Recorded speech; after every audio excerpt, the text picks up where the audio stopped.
આજની ગુજરાત જોડો જનસભામાં અહીં મંચસ્થ જેમણે હમણાં વક્તવ્ય આપ્યું એવા નર્મદા જિલ્લા આમ આદમી પાર્ટીના પ્રમુખ એવા નિરંજનભાઈ, સાથે મંચસ્થ ઉપસ્થિત આગેવાન વિક્રમભાઈ તડવી, આમ આદમી પાર્ટીના ઓબીસી મોરચાના પ્રમુખ એવા ગોપાલભાઈ માછી, યુવા અધ્યક્ષ એવા ગિરિરાજસિંહ ગોહિલ, ઉપપ્રમુખ એવા આશીષભાઈ તડવી, સાથે આપણા વિસ્તારના ગાદીપતિ અને જેને સૌ આપણે બાપા તરીકે ગુરુ તરીકે માનીએ છીએ એવા ભરતદાસ સાહેબ, મંચસ્થ તમામ ગાદીપતિ સંતો મહંતો, મારા પૂજનીય વડીલો, સામે ઉપસ્થિત થયેલા મારા વડીલો, યુવાનો, માતા બહેનો, બધા માટે એકવાર જોરદાર આપણે તાળીઓ પાડી લઈશું. સાથીઓ, આપણે અહીંયા ઉપસ્થિત થયેલા તમામ વર્ગના લોકો કરીએ છીએ, સન્માન કરીએ છીએ. કેટલાક મીડિયાના મિત્રો પણ અહીંયા ઉપસ્થિત છે. કાયદો અને વ્યવસ્થા જળવાય એના માટે પોલીસ અધિકારીઓ પણ ઉપસ્થિત છે. તો એમને શું કરવા આપણે ભૂલી, એમના માટે પણ જોરદાર તાળીઓ પાડી લો. સાથીઓ, આપણે ઘણીવાર સમાચારના માધ્યમોથી અને નાની મોટી મીટિંગોમાં બધા આગેવાનો કહેતા હોય છે કે આદિવાસી એ મૂળ માલિક છે, આદિવાસી એ આ દેશનો માલિક છે. ત્યારે સૌપ્રથમ આપણે આદિવાસી એટલે કોણ એ જાણવું પડે. ત્યારે સાથીઓ, ઇતિહાસકારો એવું કહે છે, દેશનું બંધારણ એવું કહે છે, દેશની સુપ્રીમ કોર્ટ એવું કહે છે, અને દેશ વિદેશના વૈજ્ઞાનિકો એવું કહે છે કે આદિ અનાદિ કાળથી આ પૃથ્વી પર જો કોઈ પહેલા આવ્યો હોય એ આદિમાનવ હતો. એ જંગલોમાં ફરતો હતો, ત્યારે કોઈ પણ જાતની ચીજ વસ્તુઓની શોધ નહોતી થઈ. એમણે જંગલના વનફળ, કંદમૂળ અને જંગલના પાણી, વન્ય પ્રાણીનો શિકાર કરીને એ ભટકતું જીવન જીવતો હતો. ધીરે ધીરે અગ્નિની શોધ થઈ. વાંસના ઘસારામાંથી અગ્નિ જ્યારે નીચેના તણખલા પડ્યા અને આગ લાગી, ત્યારે આદિમાનવને ખબર પડ્યું કે અગ્નિમાં જે શેકાયેલું હોય, અગ્નિમાં જે ભૂંજાયેલું હોય એ ખવાય. અને એને અગ્નિની શોધ એને સાચવી રાખી. બાદમાં પેણાની શોધ થઈ, ધાન્ય જે આપણે ખાઈએ છીએ ધાન્યની શોધ પણ થઈ. ધાન્યની શોધ થતા થતા અનેક હજારો વર્ષ પછી, આશરે આજે આજથી 40 થી 50,000 વર્ષ પહેલા ખેતીની શોધ થઈ અને એ આદિમાનવ એ સ્થાયી થયા. નાના મોટા કબીલાઓમાં આદિવાસી સરદારો, ગામના મુખીઓ, ગામના પટેલો નાના મોટા કબીલાઓમાં એક રહેવા લાગ્યા. બાદમાં તો તમને બધાને ખબર છે, આપણે બધા ભણીએ છીએ, આપણો ઇતિહાસ ધોરણ 9 માં હોય, 8 માં હોય, બધું ભણાવવામાં આવે છે કે ત્યારબાદ સભ્ય સંસ્કૃતિઓ વિદેશોમાંથી આવી. કેટલીક જાતિના લોકો યુરેશિયન થી આવ્યા, કેટલાક પોર્ટુગીઝ થી આવ્યા, કેટલાક મુગલોએ આક્રમણ કર્યું, ફ્રેન્ચોએ આક્રમણ કર્યું, હુણોએ આક્રમણ કર્યું, અને અનેકવાર ઇતિહાસકારોના કહેવા પ્રમાણે આ દેશ પર આક્રમણો થયા. બહારના લોકોના શાસનો આવ્યા અને છેલ્લું શાસન અંગ્રેજોનું હતું. ત્યારે અંગ્રેજોના શાસન વખતે પણ આ વિસ્તારના આપણા પૂર્વજો, એ ચાહે બિરસા મુંડા હોય, ત્યાત્ય નાયક હોય, ખાદ્ય નાયક હોય, ટાટ્ય મામા હોય, ફૂલો ઝૂલો હોય, ગુરુ ગોવિંદજી હોય, ઝલકારી બાઈ હોય, રૂપસિંહ નાયક હોય, કે આપણા પૂર્વજોએ અંગ્રેજો સામે પણ યુદ્ધ છેડ્યું. અનેક સંઘર્ષો થયા, અનેક આપણા લોકો મરી ગયા, કેટલાય લોકો પોતાની શહીદી વહોરી દીધી. અને બાદમાં આઝાદી મળી. આઝાદી મળી ત્યારે આપણને બધાને અપેક્ષાઓ એવી હતી કે ચાલો હવે અંગ્રેજો તો જતા રહ્યા છે, હવે ભારતના દેશનું લોકશાહી રાજ્ય શાસન આવ્યું છે, લોકશાહીના ઢબે ચાલશે. ત્યારે આ લોકશાહી શાસનમાં આપણને બધાને ન્યાય મળશે. આપણને બધાને એમ હતું, સરકારો બની, વડાપ્રધાનો બન્યા, રાષ્ટ્રપતિ બની, મંત્રીઓ બન્યા, તંત્રીઓ બન્યા, અનેક રાજ્યો બન્યા અને લોકશાહીના ઢબે શાસન ચાલતું ગયું. પણ આઝાદીના 78 વર્ષ પછી પણ જે બંધારણથી દેશ ચાલે છે, એ બંધારણમાં આદિવાસીઓ માટે જે જોગવાઈ કરેલી છે કે ભાઈ અનુસૂચિ 5 જે પ્રકારે બંધારણના આર્ટિકલ 243 માં લખેલું છે કે આદિવાસી વિસ્તારોમાં કોઈ પણ જાતનો પ્રોજેક્ટ નાખવો હોય, રોડ બનાવવો હોય, કંપની નાખવી હોય, કારખાનું નાખવું હોય, સ્ટેચ્યુ નાખવું હોય, કોરિડોર બનાવવો હોય, હાઈવે નાખવો હોય કે હાઈ ટેન્શન લાઈનના ટાવર ઉભા કરવા હોય, નહેર કાઢવી હોય, કોઈ પણ જાતની પાવર માટે ગામ સભાને સત્તા આપી છે.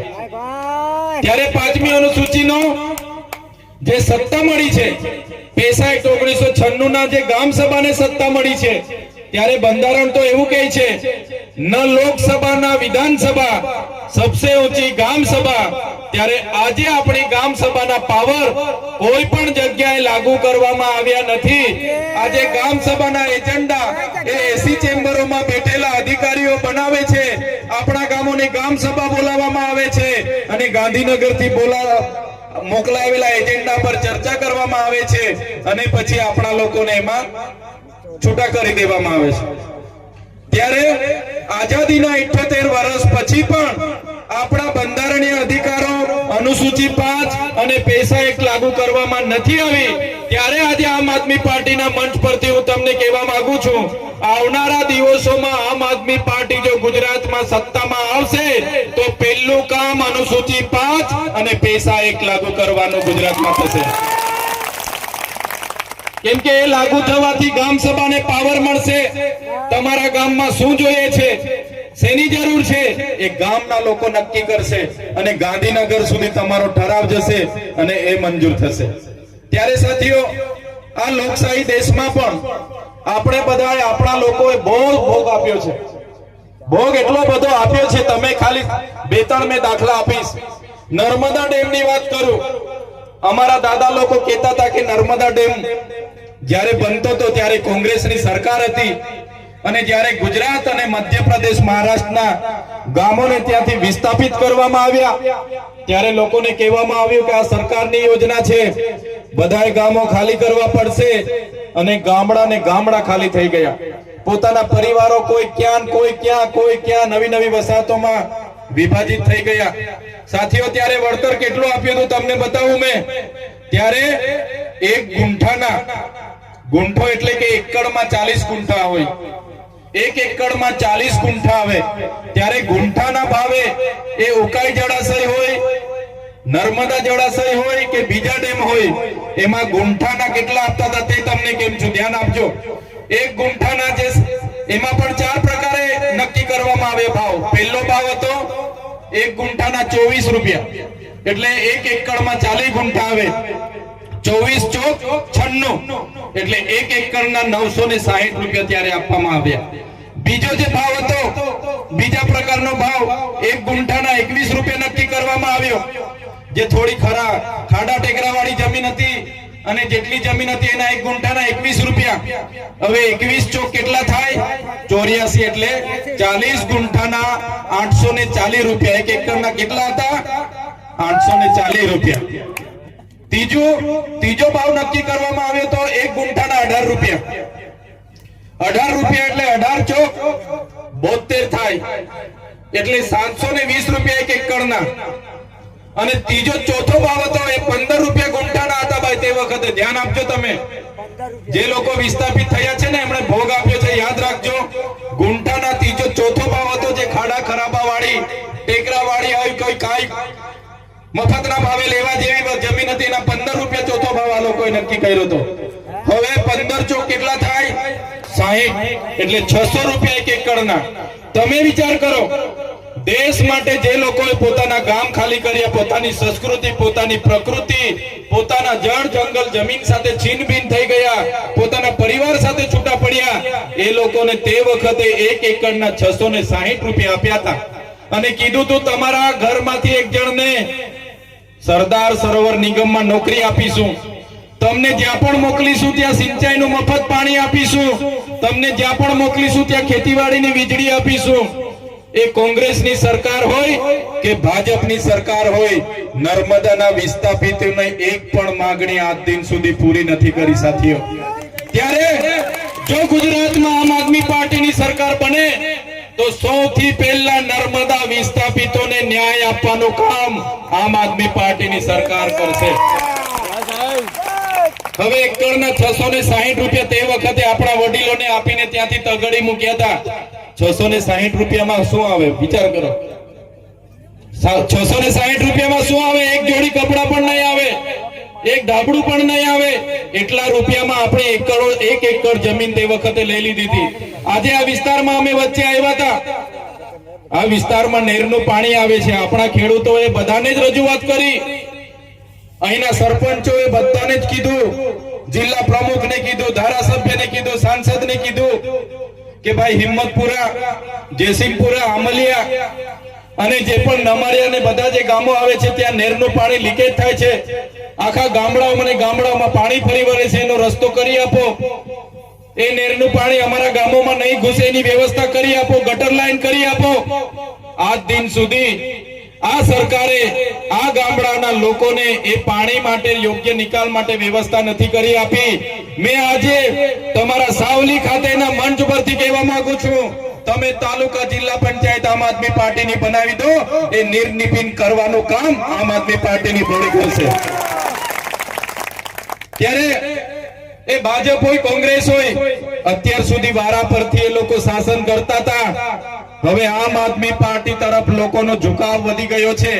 આમ આદમી પાર્ટી હક અધિકારોની વાત કરે છે, બાળકોના શિક્ષણની વાત કરે છે, શાળાની વાત કરે છે, યુવાનોને રોજગારીની વાત કરે છે, ખેડૂતોને એનો કપાસનો ભાવ મળે, સીસીઆઈ કેન્દ્ર પર એની ખરીદી થાય, એમએસપી પ્રમાણે કપાસનો ભાવ મળે એની વાત કરે છે, મહિલાઓની વાત કરે છે, મારા યુવાનોને આ સ્થાનિક જીઆઈડીસીમાં રોજગાર મળે એની વાત કરે છે.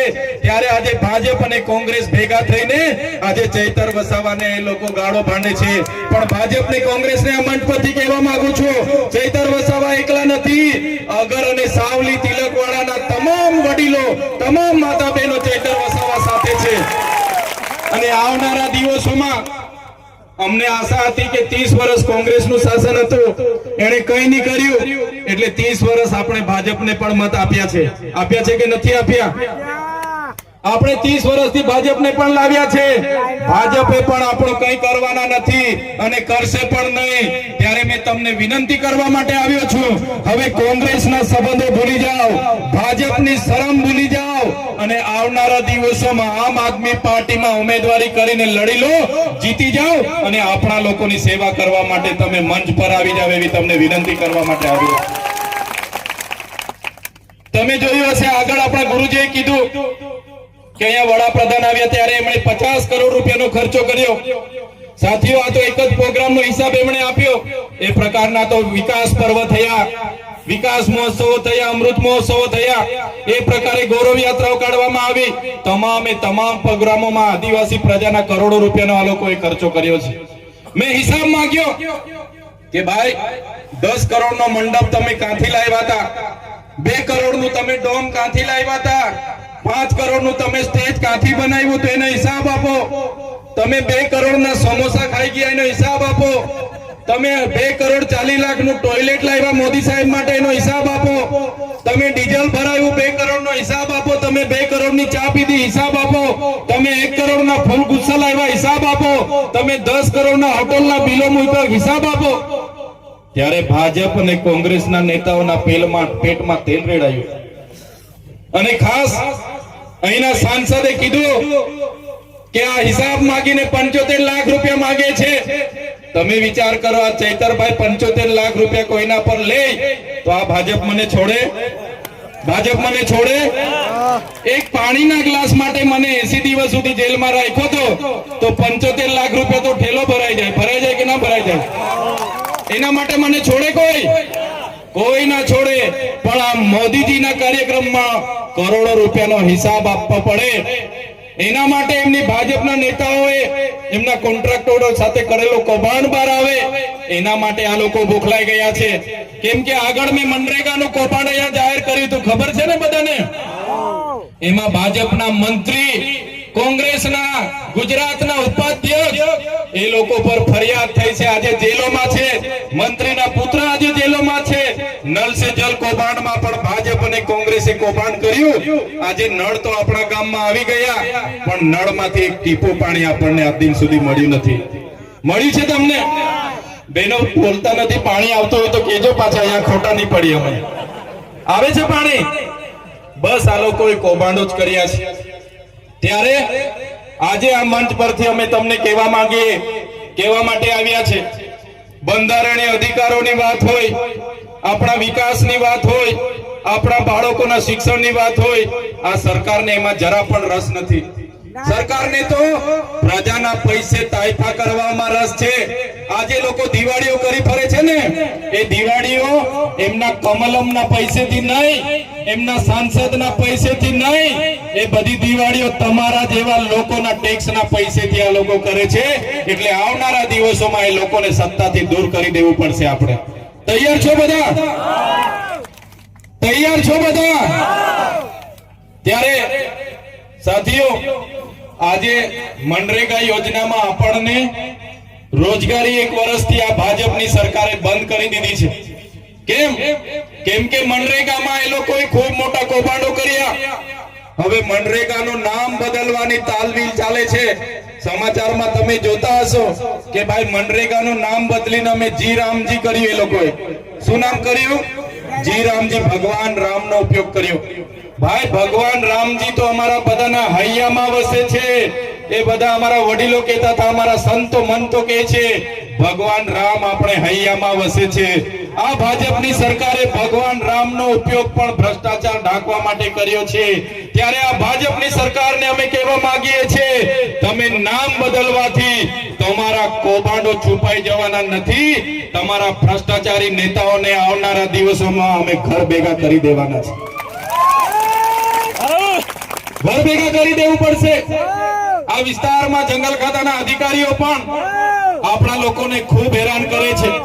અહીંયા દીપડાઓ બહારથી લાવીને છોડી દેવામાં આવ્યા છે. આપણી દીકરીઓ પર હુમલા થાય છે, બહેનો પર હુમલા થાય છે. અત્યાર સુધી એટલું મોટું જંગલ હતું ત્યારે કોઈ વાઘ ને કોઈ દીપડા નહોતા આવતા. હમણાં દીપડાઓ બહારથી લાવીને આપણા લોકોને હેરાન કરવા માટે અહીંયા છોડવામાં આવે છે અને આપણા લોકોને હેરાન પરેશાન કરે છે. ત્યારે એ જંગલ ખાતાના અધિકારીઓને પણ આ મંચ પરથી કહેવા માંગુ છું, તમારું જંગલ ખાતું 1927 માં આવ્યું છે. અમારો આદિવાસી અમારા જંગલો વચ્ચે હજારો વર્ષથી રહે છે. અમારા આદિવાસીઓને હેરાન કરવાનું બંધ કરી દેજો, નહીં તો જે દિવસે અમે આ રસ્તા પર ઉતરીશું ને તે દિવસે તમારા જંગલ ખાતા પણ અહીંયા નજરે પડવાના નથી. શા માટે દીપડાઓ લાવીને અહીંયા છોડો છો ભાઈ? અમારા લોકોને હેરાન પરેશાન કરો છો. ત્યારે જંગલ ખાતા વાળાને પણ આપણે કહી દેવાનું છે. અને સાથીઓ, આજે આપણી જમીનો પર બહારના લોકોની નજરો છે. તમે જોયું હશે કેવડિયામાં જે પ્રકારે રોજગાર આપવાની વાત હતી, આજે ત્યાંના લોકોને અંદર પ્રવેશ નથી કરવા દેતા. પોતાની ગાડી પણ બહાર મુકાવે છે. મહિલાઓના ઝૂંપડા બધા તોડી નાખવામાં આવે છે. અમને વિકાસ સાથે કોઈ વાંધો નથી, વિકાસ બધાનો જ કરો, અમારો પણ વિકાસ કરો, પણ જે વિકાસના નામે અમારા લોકોની જમીનો છીનવવાની વાત કરે છે આ સરકાર, ત્યારે સરકારને પણ હું કહેવા માંગુ છું આ મંચ પરથી કે વિકાસના નામે હવે પછી જો તમે કોરિડોરમાં અમારા લોકોની જમીનો લેવાની વાત કરશો, હાઈ ટેન્શન લાઈનોમાં જમીનો લેવાની વાત કરશો, હાઈ સ્પીડ કોરિડોરમાં જમીનો લેવાની વાત કરશો, ડેમોના નામે જમીનો લેવાની વાત કરશો, તો અમે એક પણ ઇંચ જમીન આપવાના નથી. પછી પણ તમે અમને હેરાન અને પરેશાન કરીને જમીન છીનવવાની વાત કરશો તો તે દિવસે આ રોડ પર અમે ધારિયા, પાલિયા અને ભાલા તીરકામઠા લઈને ઉતરીશું. ભાલા, પાલિયાર અને તીરકામઠા અને ધારિયા અમે ઘરમાં કઈ શણગાર માટે નથી મૂક્યા, મારી રક્ષા માટે છે. અને જે દિવસે અમારા સમાજ પર ઊની આંચ આવશે એ દિવસે ઓજારો લઈને પણ રોડ પર ઉતરીશું. ગાંધીનગર જવાનું થશે તો ગાંધીનગર પણ રેલો જશે અને ગાંધીનગરમાં જઈને નેપાળ વાળી કરવાની ફરજ પડશે તો ગાંધીનગરમાં નેપાળ વાળી કરીને પણ સત્તા પરિવર્તન કરીશું. ત્યારે આ વિસ્તારમાં, આ પંચાયતમાં કેટલાક સરપંચોને આ સભામાં નહીં આવવાનું, નહીં જવાનું એમ કરીને ભાજપના કેટલાક નેતાઓ અમારા આગેવાનોને ડરાવતા હતા, અમારા સરપંચોને દબાવતા હતા, બીવડાવતા હતા કે ભાઈ ચૈતર વસાવાની સભામાં જશો તો તમને કઈ વિકાસ નહીં કરીએ, ફલાણો નહીં કરીએ, ઢીકણું નહીં કરીએ, તમારે ત્યાં જીબી વાળાને રેડ કરાવીશું, પોલીસ વાળાને રેડ કરાવીશું, તમારું પાણી બંધ કરી દઈશું, તમારો રસ્તો બંધ કરી દઈશું, એમ કરીને ભાજપના લોકોએ ખૂબ અમારા લોકોને ડરાવ્યા છે. પણ ભાજપના લોકો પણ આ સાંભળી લે આ મંચ પરથી ભાજપના લોકોને પણ કહેવા માંગુ છું, આ કોંગ્રેસના લોકો નથી, આ આમ આદમી પાર્ટી ચૈતર વસાવાના લોકો છે. અમારા લોકોને હેરાન પરેશાન કરવાનું જો તમે કોશિશ પણ કરશો, અમારા એક પણ સરપંચને એક પણ આગેવાનને હાથ લગાડવાની જો તમે કોશિશ કરશો તો તમારા બધાને અમે મોર બોલાવી દઈશું. મોર અમે કોઈને છોડીએ નહીં, કેમ કે અમે તમારા જેવા કોઈનું ખોટું કરતા નથી. અમારે કોઈના રોડના પૈસા ખાવા નથી, અમે કોઈ તલાવડીનો કૌભાંડ કર્યો નથી, અમે કોઈનું લૂંટેલું કર્યું નથી, અમારી સાથે બુટલેગરો નથી, અમારી સાથે જમીન માફિયાઓ નથી. અમે સાફ સભીના માણસો છે અને અમારા જેવા ઈમાનદાર લોકોને સંશેડશો તો આવનારા દિવસોમાં ભાજપ અને કોંગ્રેસના લોકો સામે પણ આરપારની લડાઈ થશે. કેટલાક દિવસોથી આ વિસ્તારમાં કેટલાક કોંગ્રેસના નેતાઓ ભ્રમ ફેલાવે છે, પ્રચાર કરે છે કે ભાઈ ચૈતર વસાવાના અમે સાથે જ છે, અમે સાથે જ લડવાના. એ કોંગ્રેસના હારા લોકોને પણ કહેવા માંગુ છું, દૂરથી પાડી પર બેસીને જોયા નહીં કરો, દૂરથી વાળ પર બેસીને જોયા નહીં કરો. આવી જાવ, આમ આદમી પાર્ટીમાં તમારું સ્વાગત છે. નહીં તો આવનારા દિવસોમાં આ વિસ્તારમાંથી કોંગ્રેસ સુપડા સાફ થઈ જવાની છે, તમને હોદેલા નહીં મળે.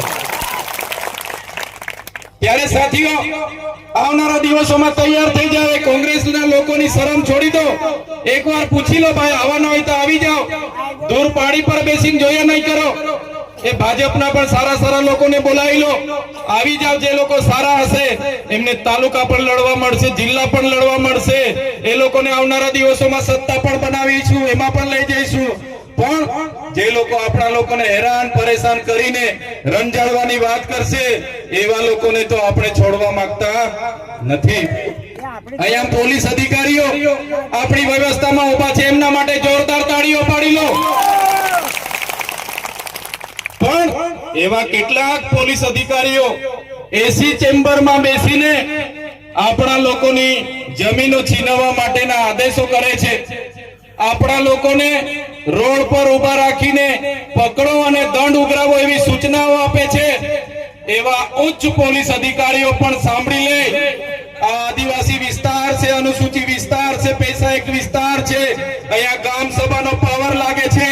તમે કોઈને પૂછ્યા વગર કોઈ પણ ગામમાં ઘૂસી જશો, કોઈને પૂછ્યા વગર અમારા લોકો સાથે દંડાવાળી કરશો, અમારા લોકોને હેરાન કરવાનું પરેશાન કરવાનું કરશો તો અમારો પણ સમય આવશે અને એ દિવસે તમારો બધાનો પણ હિસાબ કિતાબ અમે કરી દઈશું.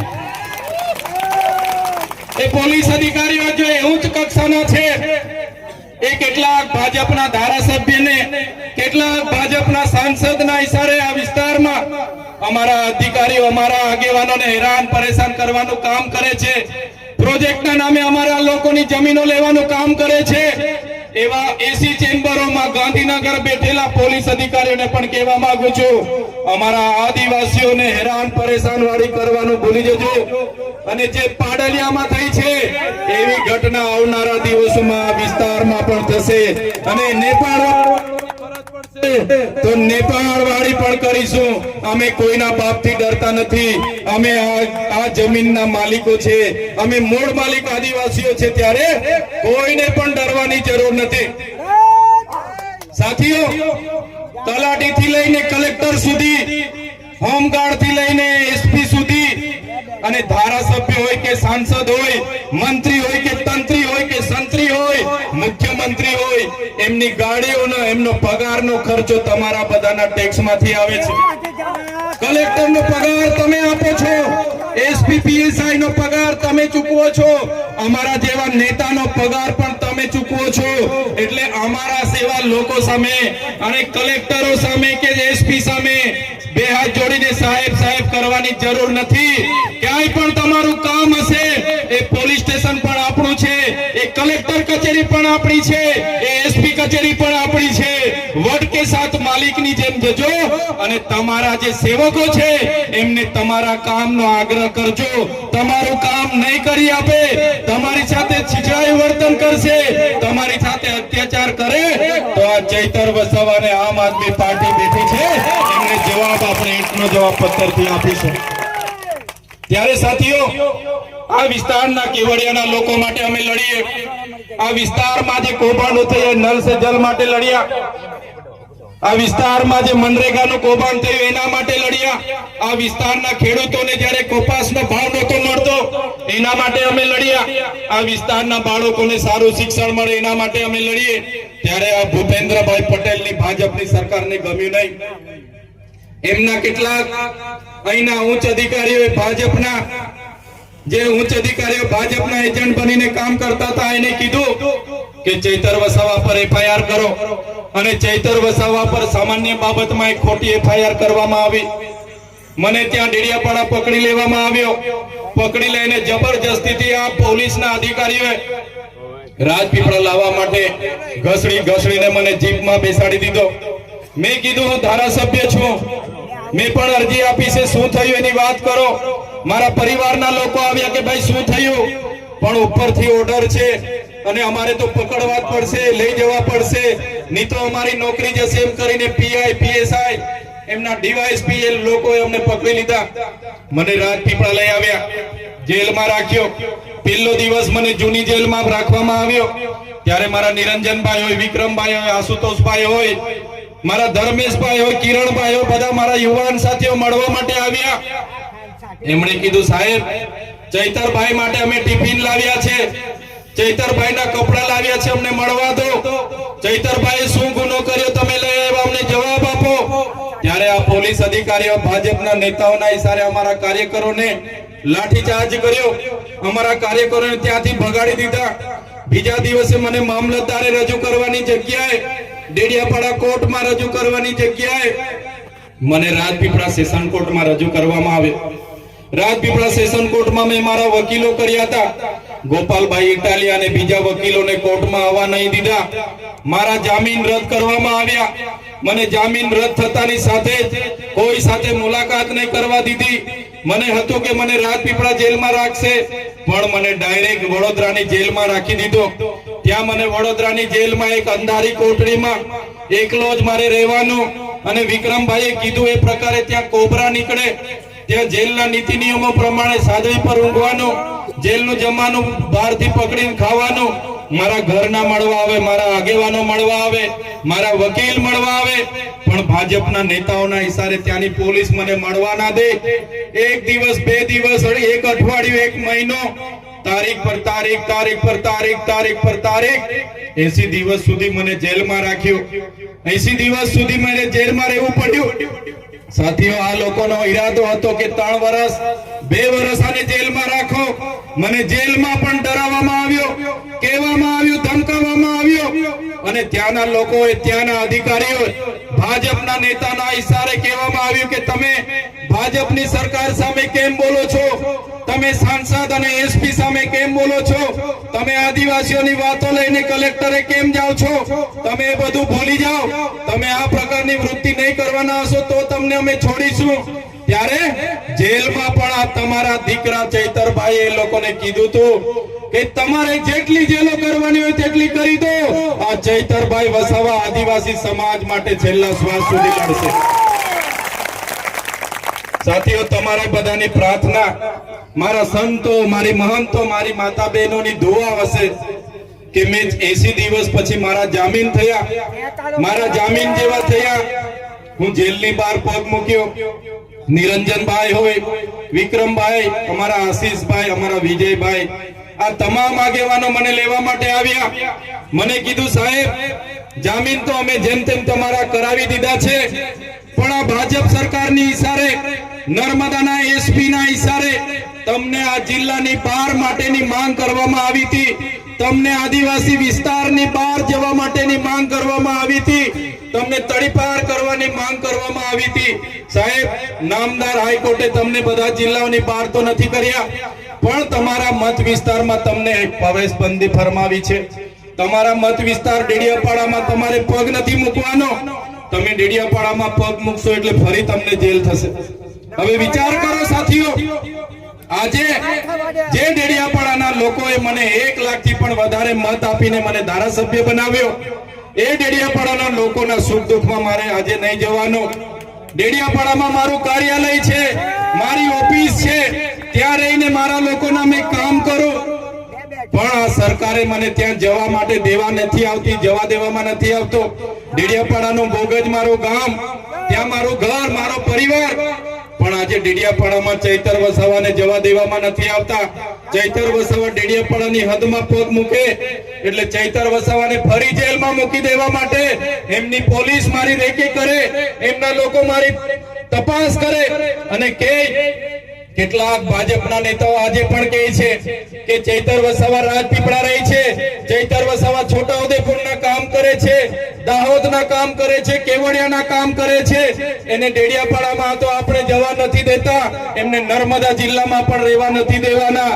ત્યારે એ ભાજપના નેતાઓને, એ ભાજપની પોલીસને આ ચૈતર વસાવા કહેવા માંગે છે, તમે મને ડેડિયાપાડા નહીં જવા દેશો, તમે મને નર્મદામાં નહીં રહેવા દેશો, તમે ગુજરાતના આદિવાસી વિસ્તારમાં પણ મને દૂર કરી દેશો, પણ આ ચૈતર વસાવા અમારા લોકોના દિલોમાં રહે છે, ત્યાંથી ક્યારે અમને બહાર નથી કાઢી શકવાના.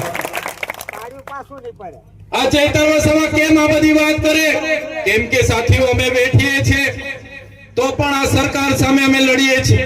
સરકાર અમને પણ બોલાવે છે કે આવી જાઓ, તમને પણ મંત્રી સંત્રી બનાવી દઈએ, પણ જે પ્રકારની મારી માતા મારા માટે ફૂલ લઈને રાહ જુએ છે, મારા યુવાન સાથીઓ મારો ફૂલહાર કરે, મારું સ્વાગત કરે, સન્માન કરે અને મને આશીર્વાદ આપવા મારા સંતો મહંતો મારી સાથે બેઠા હોય, ત્યારે આ ચૈતર વસાવાને તંત્રી મંત્રી કે મુખ્યમંત્રીની પણ જરૂર નથી.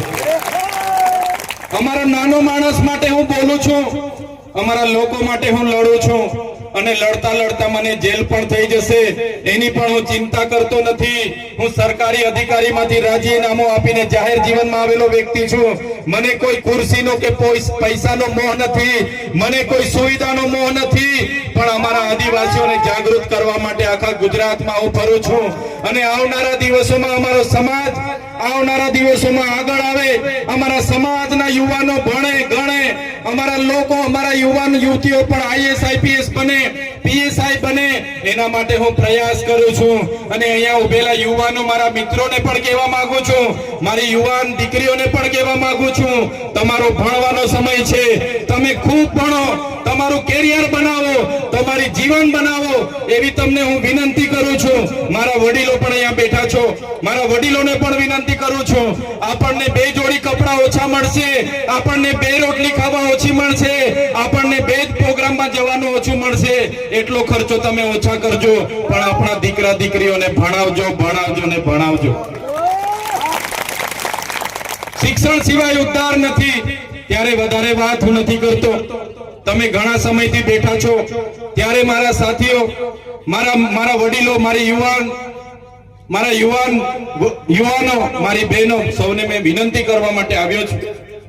આમ આદમી પાર્ટી અરવિંદ કેજરીવાલજીની વિચારધારા સાથે આગળ વધી રહી છે, ત્યારે આમ આદમી પાર્ટીનો ઉદ્દેશ આદિવાસી સમાજને એના બંધારણીય અધિકારો મળે, આદિવાસી વિસ્તારોમાં સારું શિક્ષણ મળે, દવાખાનાઓમાં સારા ડોક્ટર હોય, સારા સાધનો હોય અને આ વિસ્તારના ખેડૂતોને પોતાના પકવેલા પાકનો સારો ભાવ મળે, એ માટે આમ આદમી પાર્ટી મહેનત કરે છે. તમે પણ આવનારી તાલુકા જિલ્લા પંચાયતની ચૂંટણીઓમાં તમે સૌ આમ આદમી પાર્ટી સાથે જોડાઓ, આમ આદમી પાર્ટીના ટિકિટ પર તાલુકા અને જિલ્લા પંચાયત લડો. આવનારા દિવસોમાં વિસ્તારની તાલુકા પંચાયતના પ્રમુખ બનો, જિલ્લા પંચાયતના પ્રમુખ બનો અને આપણા લોકોનું સૌ સાથે મળીને કામ કરીએ. પરિવર્તન માટે આજે તમારી વચ્ચે અમે ઉપસ્થિત થયા છે.